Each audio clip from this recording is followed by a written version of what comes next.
Sa lecture 9, Jesus Christ. Sa akong gikaingon mo ni siyang application. Buti pasabot ang kaluwasan, trabaho ni Kristo, dawaton sa tao pinagis pagtuo ingon nga gasa. O kung madawat na nato ang gasa, ang lecture 9, muni siya magtudlo nato sa pagtubo sa kaalam o kahibalo mahitungod kang Kristo. Inala mo tubo ta sa kaalam o sa kahibalo mahitungod kang Kristo. So, si Mark, no? Si John Mark, ang iyahang pag-ila ni Jesus Christ, matod pa niya, si Jesus Christ, kitawag siya Son of God. Unya, sa atong kapanahonan karon, matingala ta, no? Maglibog ta usahay, tungod kay nay nag-claim nga si Kristo tao lang. Nga asa maging sakto ani? Di na angay natong lalison nga si Kristo tao. Kay tao man gid siya. Dios siya nga nagpakatao. Sa diyang nahimo siyang tao, alaalang anghel to siya, no? Tao gud to siya. Dios nga nagpakatao. Ang di lang nila masabtan nga Dios siya. Pero ang Biblia, klaro ug tinaw kaayo nga nagpakita nga si Jesus Christ as the Son of God, Dios siya. Nganuman, kini bitaw nga construction dinhi in the beginning of the gospel about Jesus Christ, the Son of God, He is the only begotten Son of God. Mikang only begotten, siya lang yun ang nag-inusarang anak sa Dios. Matod ikaw ako, anak ta sa Ginoo, apan dili tungod kay ang Dios may nag-anak nato, naturally. Diba? Nahimutang anak sa Dios by adoption. Sa diyang mituotan ni Jesus Christ, nahimutang anak sa Ginoo. Nadugtong ta sa panimalay o sa pamilya ni Abraham. Sa diyang kita mituo kang Jesus Christ. O sa diyang nahimutang anak, kinanglan masabtan nato, wala nang pasabot nahimutang Dios. Muna yung problema, guro, muna yung iba nag-claim nga sila, sa diyang nahimutang anak sa Dios, matod pa nila, nga Dios na punta, no. Wa tay gahom, sama ni Jesus Christ.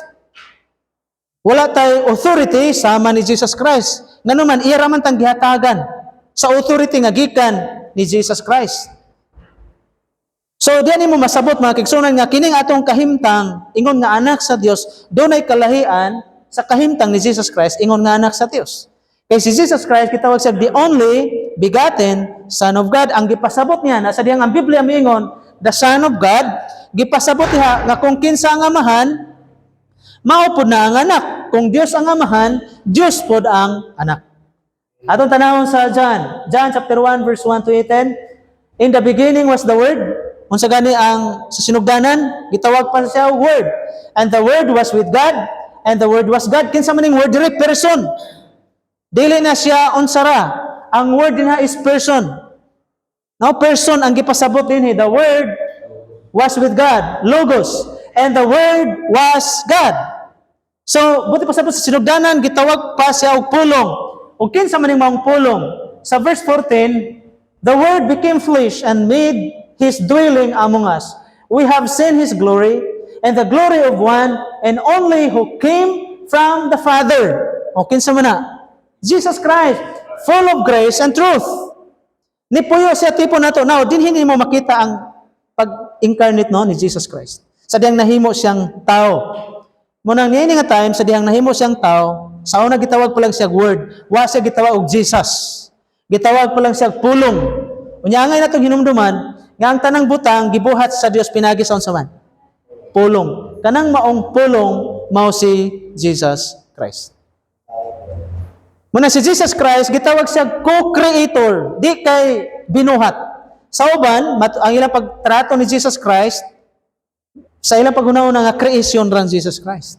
Pero si Jesus Christ, dili siya creation, co-creator. Gani ko imo studihan, sa studihan ginato pag-ayo ang Book of Genesis, chapter 1, verse 1, kanang Elohim diha is in plural form sa Hebrew. Plural. Dili singular, kundi plural. Muna pag-abot nimo sa chapter verse 20 na kapen, matod pa sige let us make man, buhaton nato. So naay more than one as man, let us. Kana nagpasabot no nga bidhan nimo makita nga munang dunay mga di lang nato napadako no, nay mga issues kabahinan. Pero ang pinaka-importante atong dawato na nga naago na sa Biblia. Kini nga misteryo kabahin sa Elohim is in plural form gyud sa Hebrew. So kana magpabilin nga ministry, pero ang pinaka-importante din nga mag-focus ta kan Jesus Christ no sa atong kinabuhi. Di man nato ma-avoid nga kinahanglan mo stand good taon sa Historia sa Bible. Pero kung maka-create man lamang ng division, dili lang ta mo kana. No, pinaka-importante sa atong kinabuhi makigsunan, relasyon nato diha kan Jesus Christ. Wala di man ta makakabig to debatihon to sila. Wa jud koy nakita bitaw nga nagmalampuson, nga nagmadaugon ang yang ministry nga debatidor, nga pastor. Nawagad. Importante lang gyud focus lang ta sa gospel. Pasagday lang sila muna ilang pagtuo din, go ahead. Tagsa-tagsa man ta pangatubang no sa Ginoo. So ato lang gyud do na gani mga conflict no. O usahay atong kinahanglan. Kung kinahanglan gyud para ma-preserve ang unity, kinahanglan din na lang uta mo touch anang area. Ug mo ni makita nimo kini nga lecture no. Wala ni ingon nga mo ni avoid sa kamaturan, pero gipakita din ang pinaka-importante ug ang kadagaya sa grasya sa Dios pinagi sa iyang ebanghelyo. Now makita nato din nga gipresentar si Jesus Christ, gipakita din nga sa sinugdanan diha na siya. Dios na siyang daan. In the beginning was the Word, and the Word was with God, and the Word was God. Ilisa ra gud ang word of Jesus. In the beginning was Jesus, and Jesus was with God, and Jesus was God. Kay wa may laing gipasabot dinha nga word kundi si Jesus Christ.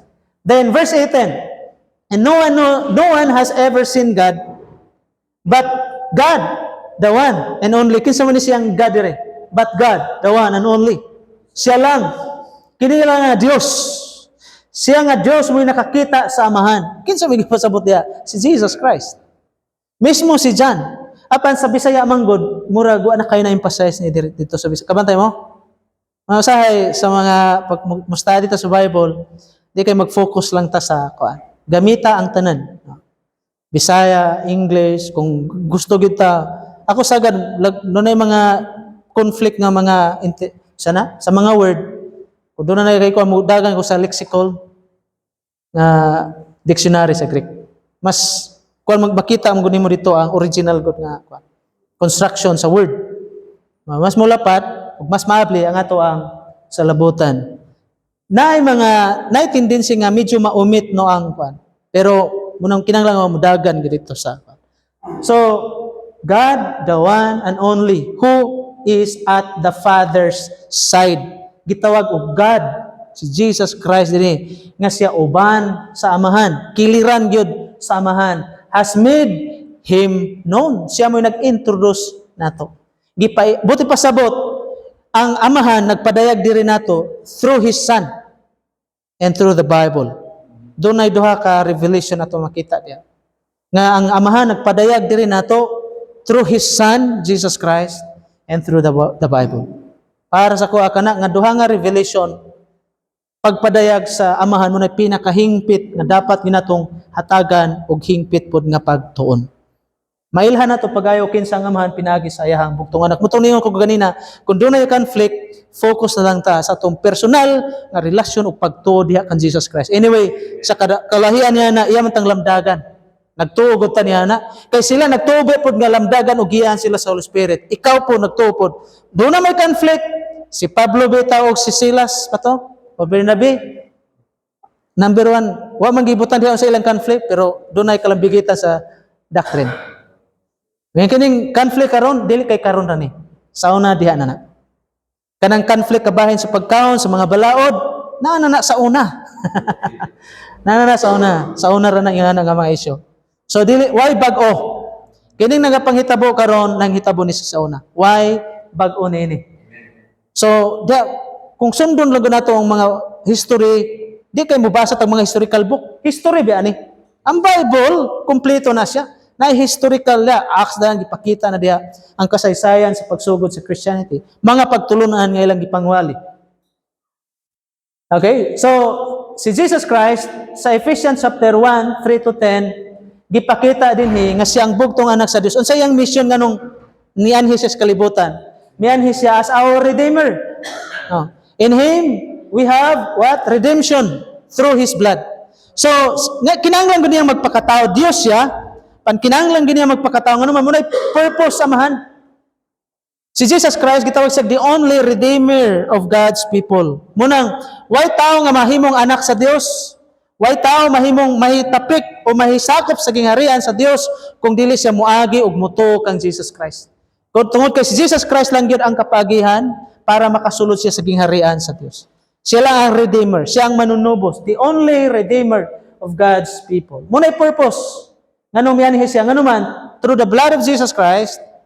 So kinanglan nganong iula niya yang dugo kay pinaagi siyang dugo mao to'y paagi para ta ma-redeem, para ta matubos ug mahugasan sa tanan nato nga mga kasalanan.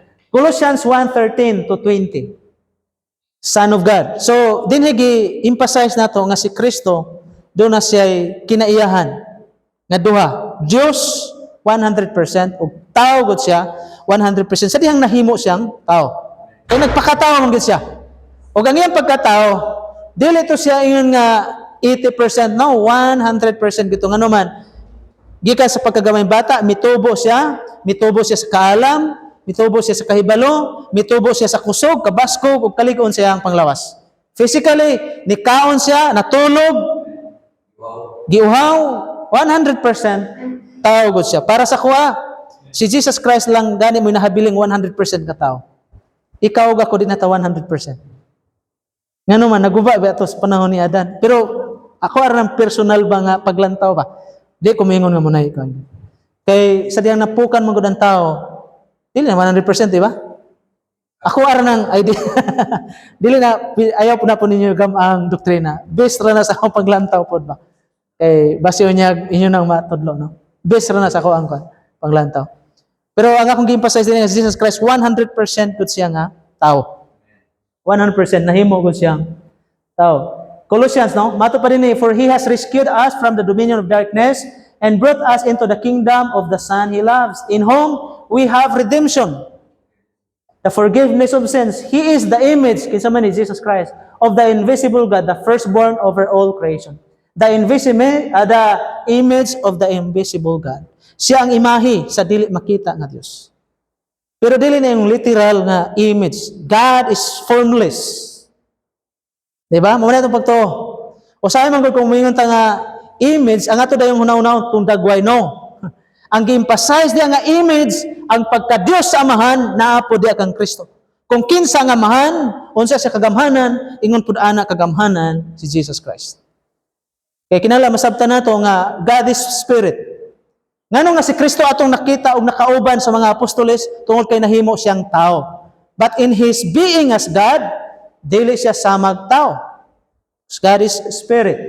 Munang image nga gipasabot diha makigsunan dili tong hitsura, kundi ang paghigugma ni Kristo, ang tanang gibuhat ni Kristo, mga milagro yang gibuhat, authority nga naa ni Jesus Christ, mao gipasabot diha nga image nga gikan sa Ginoo. So, by Him, by Him, diya niya, all things were created, things in heaven and earth. So, kinsa man Jesus Christ dire, creator, co-creator with God the Father. Kay tanang butang man, gibuhat, pinagi niya, by Him.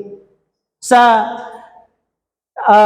John chapter 14, John chapter 14, Jesus Christ now manifest the Father. Si Jesus Christ din sa kalibutan, iyahang gi-introduce, iyahang gi-padayag diri nato ang amahan. Ug munay mission ni Jesus Christ. Gani mato pa ni Jesus Christ, wala ko miyanhi para sa kong kaugalingong kabubuton. Miyanhi ako tungod sa kabubuton sa amahan. Iyang gipakita, iyang gipaila, mato pa ni Jesus Christ, don't you know me, Philip?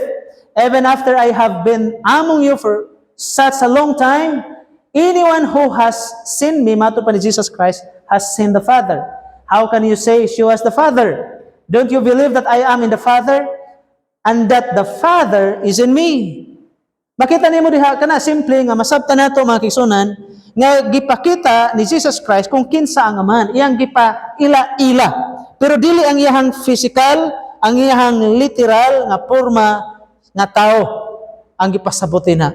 Kung kinsa og unsa Jesus Christ. Tanawa, long time, dugay na kung nagkuyog-kuyog nimo, gipasabot ni Jesus Christ, nakasaksi ka sa mga milagro. Nakita nimo to mga katingalahang butahong gibuhat. Unang milagro yung gibuhat katong tubig na himong wine. Oh. Nilahi mo murag pagsabot ni Father Darwin. Palahubog naman Jesus Christ. Sobra pa man daw. Anyway, mo po na ilaha. Ilaha na interpretation. Okay, so daggang milagro nga nagbuhat ni Jesus Christ. Kana nagpakita nga Dios si Jesus Christ. Munay buti pasabot nga nakita no kung kinsa unsa ka powerful amahan mao pud na Jesus Christ. So munay pasabot diha sa Biblia. Now Matthew chapter 11:27, all things have been committed to me. All things man. Naana niya. All things diha ipasabot kung unsay naa samahan naapod kang Jesus Christ. Unsa siya kagamanan ingon pud na kagamanan Jesus Christ. Same level ang ilahang authority. No one knows the Son except the Father, and no one knows the Father except the Son, and those to whom the Son chooses to reveal. In John chapter 1 verse 18, no one has ever seen God, but God, the one and only who is at the Father's side, has made Him known. Butong ako gingon kaganina.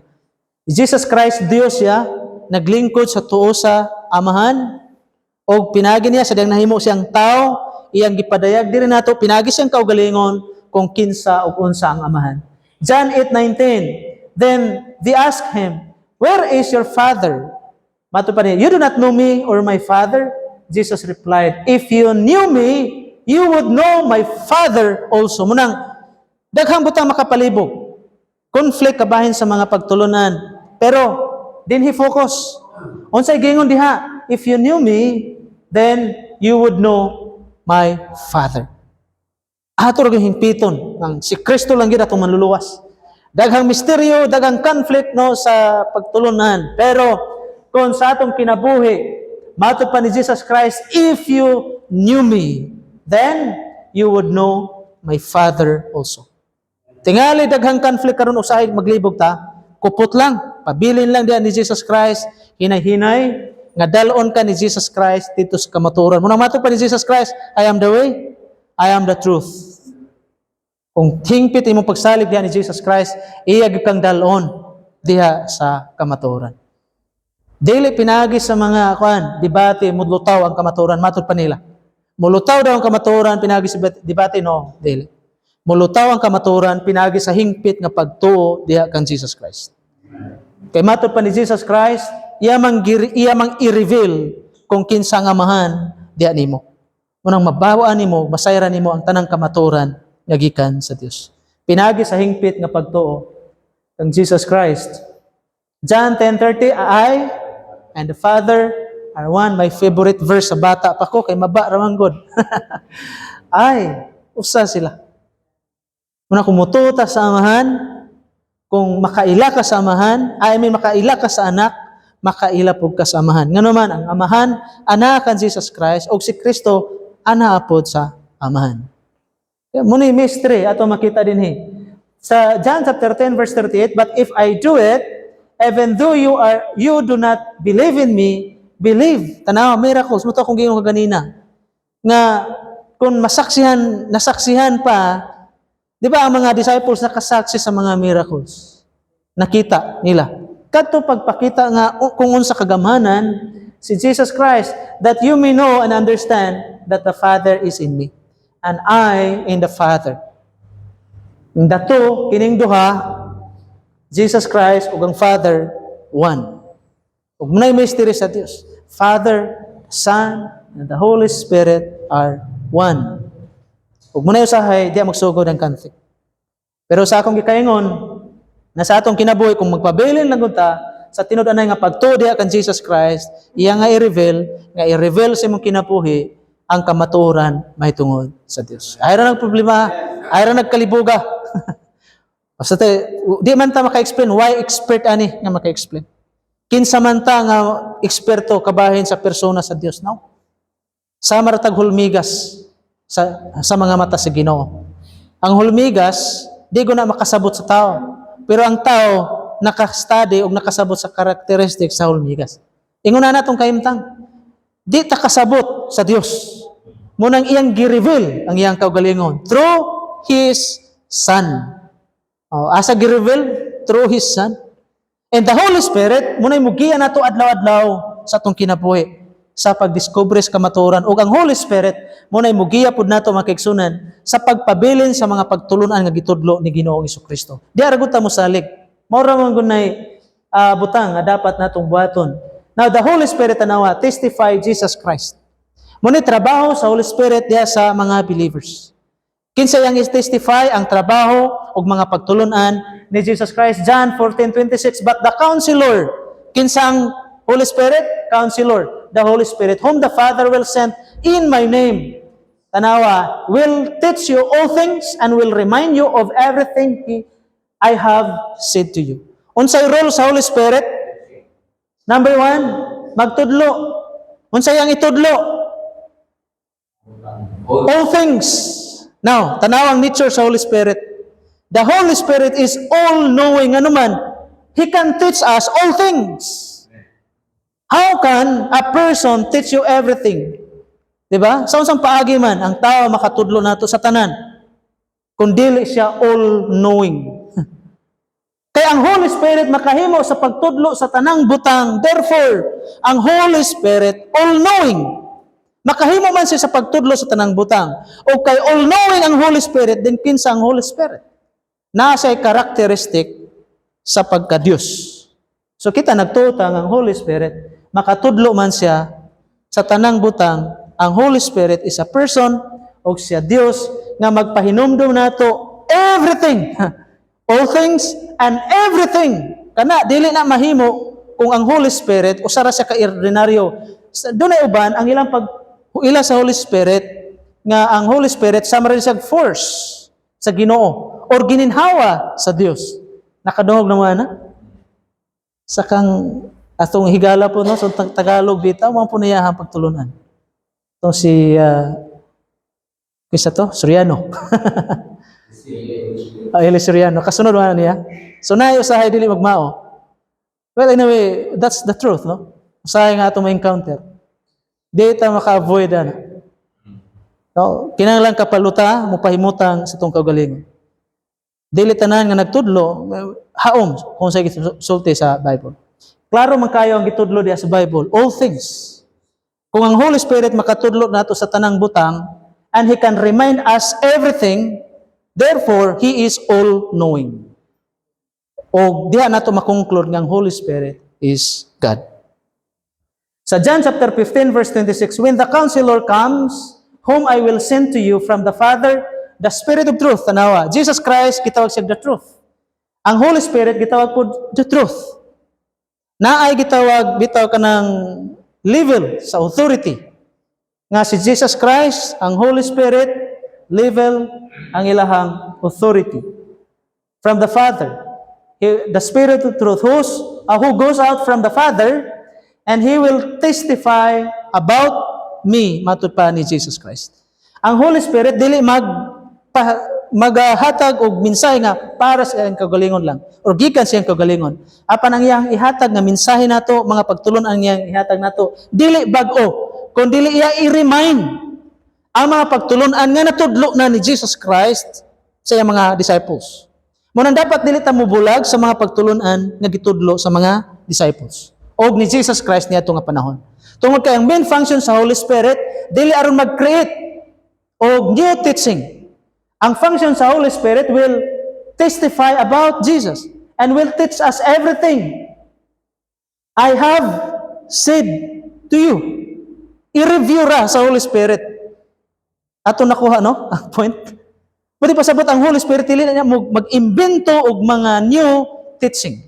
Kundi ang Holy Spirit will mag-guide na nato sa mga pagtulunan nga natudlo na ni Jesus Christ sa iyahang mga disciples.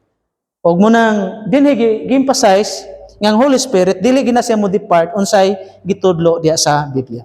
Mo nang kita majority nagtudlo gutang ang Bible mo ni foundation sa karanan or authority sa ato ang pagtuo.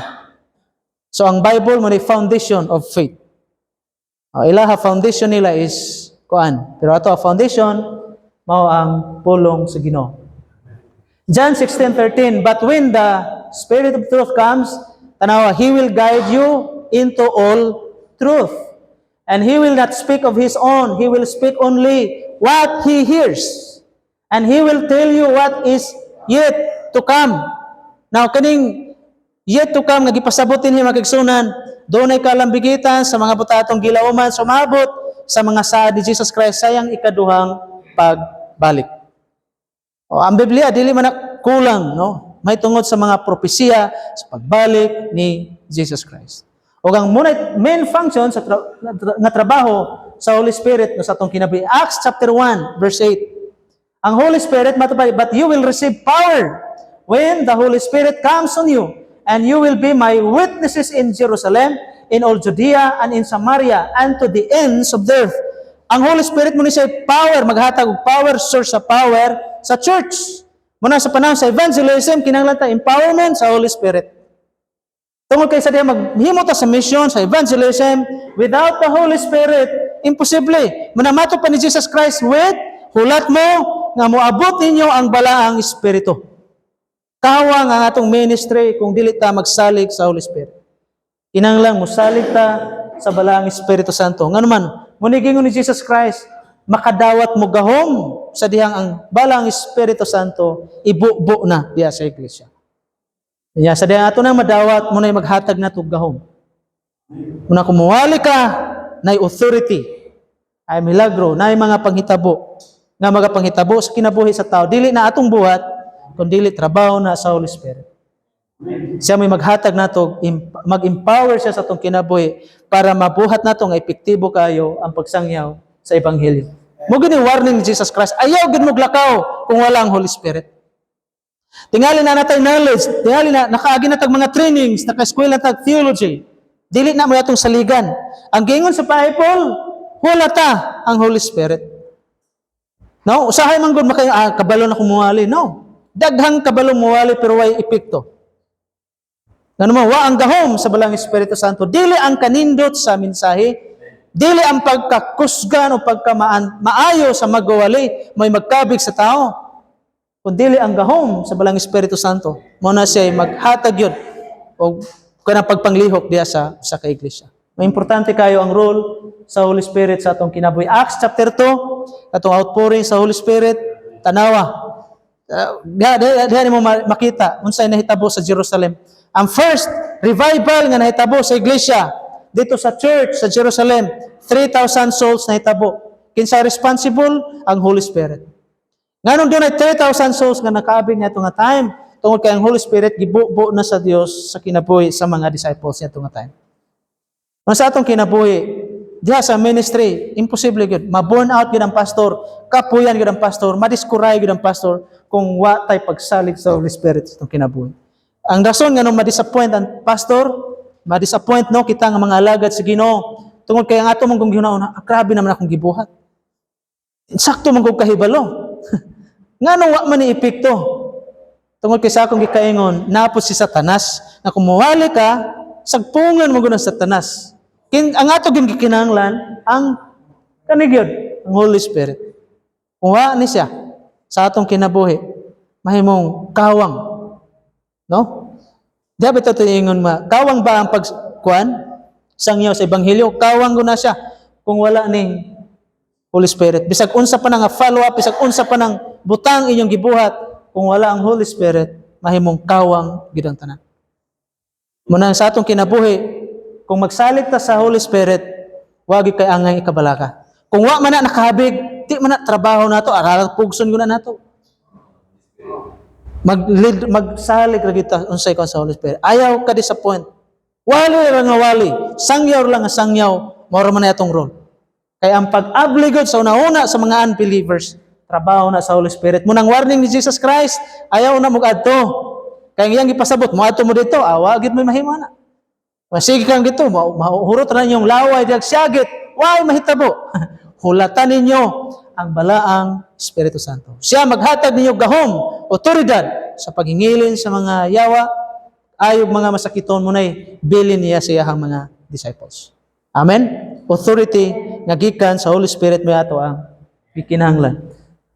Tanawa ni sa diyang nagwali sa verse 36, therefore let all Israel be assured of this, God has made this Jesus whom you crucified both Lord and Christ. Abi niyo pagkasimplihara ang mensahe ni Pedro. nakasentro gyapon sa gospel ni Kristo. Kining inyong gilansang biyawa pa mo kabalo nga gihimo ni sa Amahan nga Dios, gihimo ni siya nga Kristo o Ginoo. O ya sa diyan nakadungog ang mga tao, nang hilak sila. Daw gikumot ilang kasing-kasing. Yakin sa man tong trabaho. Holy Spirit. Dili ko mo kay bantugan si Pedro nga nagwali, kinsa man si Pedro. Ang rason nganong katong 3,000 souls ng luhob midawat no sa ebanghelyo, nang hilak sila, naghinulsol sa mga kasalanan tungod kay ang Holy Spirit na niadto nga tayo. Naa sa ilahang mga kinabuhi. Muna ako moingon jud ko ang ministry kung wala ang Holy Spirit, lisod. Lisod gyud. Lisod bisan ka ng pag-manage sa church, lisod gyud kayo. Kapoy.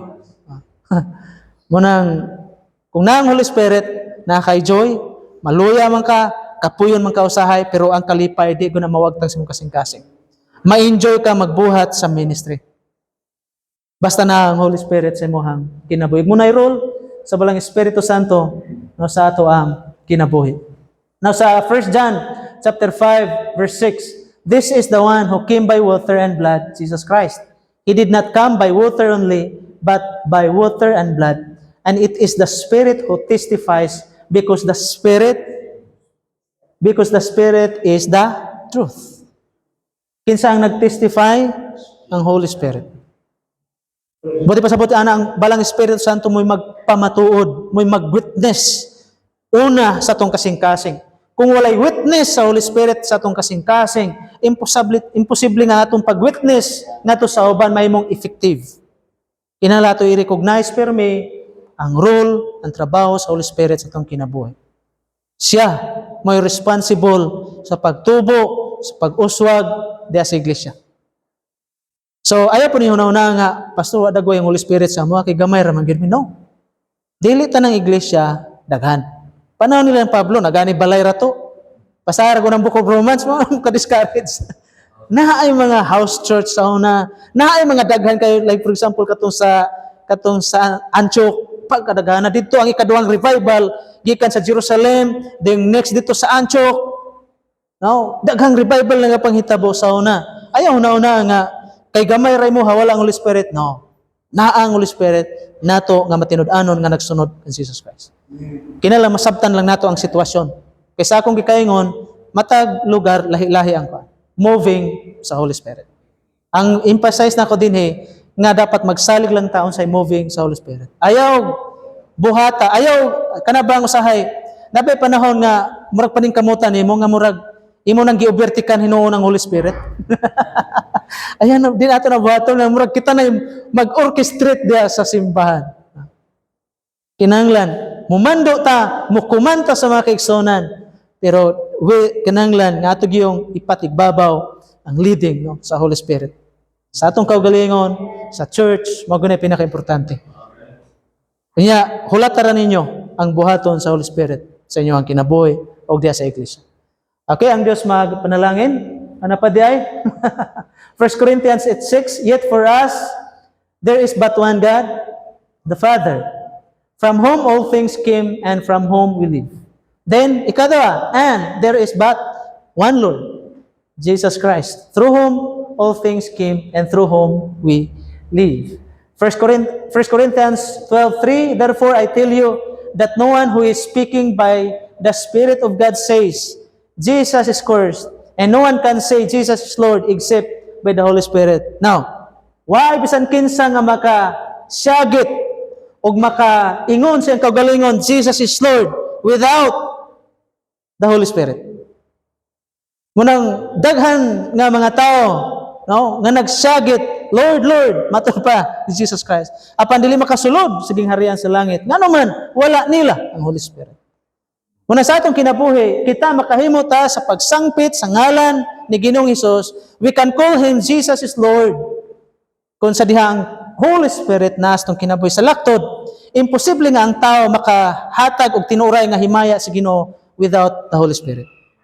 Ang tinuray nga paghimaya, number 1, dapat ato i-recognize nga kung wala ang Holy Spirit, dili ta makahimo sa pagdaig, sa paghimaya sa atong Dios. Buti pa sabot diya sa pagsimba, diya sa pagdaig, kinanglan, magsalig po ta sa Holy Spirit. Sa kaluwasan, ato isalig kang Kristo. Apan sa pagdawig, kinalato isalig sa Holy Spirit. Amen? Holy Spirit. We cannot call Him. No one can say Jesus is Lord except by the Holy Spirit. So sa pagdaig, sa paghimaya, sa tumbuhi nga Dios, saliga ang Holy Spirit sa mga kinabuhi. Mugi na akong emphasize bisan sa worship team, ayaw gyud una ninyo nga mahimot ang Dios tungod sa talent. Without the Holy Spirit, di gyud mahimong effective ang ato ang pagsimba. Kinahanglan mosalig kita sa Holy Spirit. Dagdahan salamat. Mo proceed ta sa lecture 10 akong gihatag ni Pastor Ren. Hantod na sa pagtapos. Ah.